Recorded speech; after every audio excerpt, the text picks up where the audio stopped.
This is gonna be something special. For the longest time, anime fans had this rabid obsession with media that came from Japan and only Japan. Animation not made from the motherland? What do I look like? A cartoon fan? Reading pictures left to right? That's not how you read manga. Then, Korean webtoons blasted onto the scene, quickly carving its own niche in the international community, proving to weebs that if it looks like a duck, walks like a duck, but quacks like we'll give it a pass. This opened the world to a whole new genre of even more power fantasy stories with an OP main character. If you were bored of isekai, no worries, just jump over to Korea, where we have regression, reincarnation, tower climbing, and death games, where reading through all these allows you to get more brain rot than being a part of the Jujutsu Kaisen fanbase. But what if there was a series that takes all these elements from every one of these series you can think of, blends it all together for an unabashed love letter not only for these genres, but for fiction itself? I'm being serious. I'm being serious. A series that combines a meta take on every power fantasy trope you can think of, Hunter x Hunter style exams, battle royale death games, legendary historical figures from the past, cosmic deities from all global mythology, interdimensional eldritch horrors that haunt your nightmares, and finally,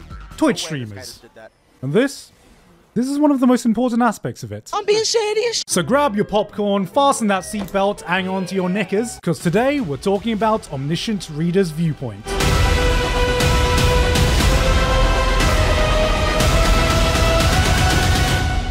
But before we get to that, let me go back to my roots for a bit and talk about isekai, because one of my favorite isekai is having a collaboration with today's sponsor, AFK Arena. AFK Arena is a strategy-based mobile game, and they're working with Tenshira in order to bring their fun gameplay and stellar art style to the world of That Time I Got Reincarnated as a Slime. If you know me, you know I'm a big fan of Slime as one of the more interesting and unique isekai anime airing right now. So I am super excited that AFK Arena is able to bring their colorful cast and world to their game for this collaboration with a brand new exclusive game story that involves Rimuru and best girl Shuna interacting with the other heroes across the AFK Arena content of Asperia. Rimuru has always been my boy with his fun attitude and crazy power set. I mean, look at him. Dude is a monster, but in a way that doesn't feel cheap, and I'm just glad Shuna is going to get more time with her lord. Now AFK and Tenshira allows you to be Rimuru, unleashing devastating spells as an intellectual mage, while Shuna provides strategic support with her intellectual-based skills. They even gave us Rimuru's original Japanese voice actor and gorgeous original art. And guys, the best part is all players, old and you, can play as these two characters if you just log in. Complete tasks and get the ability to summon over 100 different heroes across 7 different factions. With season 3 of the anime airing right now and over 40 million players worldwide,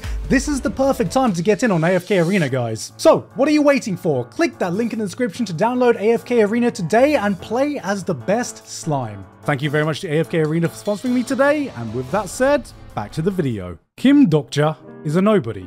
An average office worker graduating from an average college, living an average life as a loner, whose only hobby is reading trashy fantasy novels that absolutely no one else reads. Insert the fucking Denji panel here. One such novel is the series 3 Ways to Survive the Apocalypse, a web novel with over 3,000 chapters. One Piece fans quake at this man's dedication, except the series is so underground and gone on for so long that Dokja is the only person still reading it. And it remains that way as he loads up the final chapter and becomes the sole person to reach the end of this novel that he's been following for over a decade. The lights go dark. The train he's on crashes. Everyone's screaming, "Ah, no, please, I don't want to die! I'm too good looking, I'm too horny." And Dokja begins to realize that the story of his novel has suddenly become a reality. Monsters spawn in the real world. Everyone is forced into a series of death games where these little munchkins set all the rules. The apocalypse has started. I say cry. To help everyone get through the games, everyone is given an ability, and for Dokja, of course, he is given a pirated copy of the entire web novel and the ability to read at super fast speeds. Yes, his anime superpower is reading fast. He may not be able to beat Gojo, but he could probably beat a Jujutsu Kaisen fan's IQ. Armed with the knowledge of the ensuing apocalypse that he and only he knows the entire story of, Dokja realizes, oh my god, I can now be the single most obnoxious light novel reader that's ever existed. Stories within stories is a plot hook I am an absolute sucker for. Maybe it's because I've made watching stories become my job, but when you watch enough anime, you start to see all the repeated tropes, all the reoccurring cliches. Sometimes you start to wonder how you do differently than how the story plays out. This series plays to that fantasy to a T, as Dokja lives the story of his favorite novel and molds the events as he sees fit. You ever watch a movie or TV show and thought to yourself, man, I could solve everyone's problem if I just did this? Doctor does that. Or maybe there's a major character you absolutely despise, but just keeps showing up and you're like, man, fuck this cum-stained mouth-breathing piece of shit. Can we just remove him from the story already? He has to go, blood. Doctor does that. Are you one of those people who watch videos like how to beat every game in Squid Game or how to beat the monster from A Quiet Place? Doctor probably made those bloody videos because he thinks he can do a better job. Doctor is your average Redditor. The world of the novel 3 Ways to Survive the Apocalypse doesn't just come alive. The very characters that inhabit the story become a reality, allowing him to game the system, befriend the characters he knows oh so well, making him only slightly less parasocial than your average K-pop fan, and molds the story in the way he would have gone through the original novel. Alright, I ain't gonna lie to you. A lot of you are probably gonna see these panels and read some early chapters and go, this is just more solo leveling. Let's go down the checklist. Leveling up system, video game-esque abilities and interface, death games with different clear conditions. A protagonist that is OP because he has prior knowledge of the events that are about to unfold. If this was a manhwa trope exam, it'd be scoring A+ in Power Fantasy brain rot. But the series takes these cliches you are familiar with and uses it as a springboard to run in all sorts of interesting directions. Cults start to form with a ranking system based on how far people got in the original novels. They fight an isekai protagonist and he almost wipes the floor with them because he's so OP.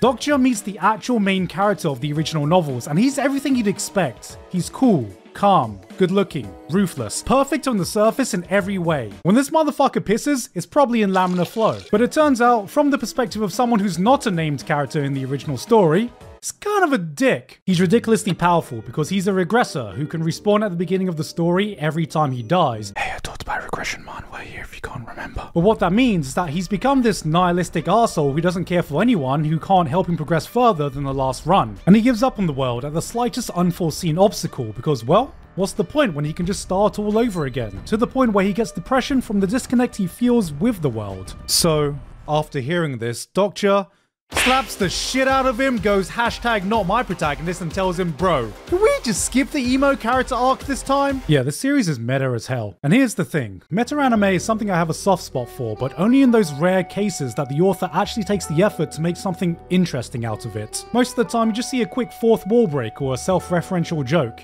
Oni-chan, look, you didn't fall on my panties for once! At best it's like a funny Easter egg, but at worst it feels like a cheap gimmick. Now go a layer down and you see something like Bakuman or Shirobako. Stories about creating stories, where you can learn something but still be invested in the plot of these creators themselves. Then you have your One Punch Mans and Eminence in Shadows, series that not only plays to its tropes but embraces everything the genre is about to craft a genuinely entertaining story and world self-contained from anything that it's satirizing. Now if I were to scale omniscient readers' viewpoint against shows like these, it would land somewhere about here. This series takes the meta-narrative and explores it in a depth that I don't think I've ever seen before, with so many wild ideas I don't even know where to start. Take one of Doctor's most iconic abilities, the fourth wall. On the surface, the fourth wall seems like your standard OP ability that, hey, is a reference to the fourth wall. Oh my god, so meta. A power that protects him from shit seemingly no one else in this story is able to block. It stops even the most powerful, unblockable mental attacks. It shields him from the pain of any injury. It can dampen his emotions to allow him to distance himself from some of the most horrific events he witnesses in the world. It's so powerful that even the Dokibi, the little creatures that are meant to be running everything, aren't able to bypass fourth wall's protection. Yeah, pretty damn broken. But as he continues to encounter different situations, stuff that never happened in the way they did in the original novel, things start to get weird. He encounters his old bully from his real past and the wall starts glitching a bit. He meets someone that plays a part in some big traumatic event that happened to him before and it shakes violently. It resonates with character moments that meant something to him in the original story, and the more the ability begins to act out, the more you begin to realize the fourth wall is his fourth wall. The one that separates and protects him from the rules of his perception of this fictional world. But as the world of fantasy and his reality start to blend together, you see the cracks beginning to form. The fourth wall can't protect him from the real struggles of his life outside of fiction. And that's just fucking cool for a concept, while being so on point for the theme of the story, because this is a story about stories. Not just the power of a story, but the relationship between an author, the reader, and the story being told. And to do this, it has crafted this insane, intricate world with a system that all comes back to this central idea. Okay, pause for a second. You're probably confused as to why I mentioned live streamers in the intro and how that has anything to do with this story. Well, turns out everything is being live streamed to this cosmic Twitch for the enjoyment of constellations. What are constellations? Well, that's the name for all these deities or historical figures that are watching the live stream. Because, you know, when you're a god, apparently you have nothing better to do than just to watch a subathon run by some celestial Mr. Beast. And I'm not talking about some made-up fake characters. Greek gods and goddesses, Archangel Uriel, Christopher Columbus, these are actual figures from our own history and mythology. If I had to make a comparison, I'd say it's kind of reminiscent of Drifters. But instead of summoning these heroic spirits to Earth to battle it out like in Drifters, they can shower their favorite contestants with subs and donos so they can use the in-game currency to buy better equipment and resources. It goes so far that people can bargain exclusive stream and sponsor contracts that allow contestants to inherit special abilities of whatever constellation they're in a contract with. Why is this even relevant? Stories. The power of a story is the power system in this world, whether it be these constellations wanting to sponsor someone so they can have their story represented, or someone building a powerful story themselves to get recognized by all these celestial beings. And your abilities are tied to the power of the stories you create or the stories you choose to take on. And that's the thing. Everyone has a story. Yeah, what she said. I went to the convenience store today because I was craving fried chicken.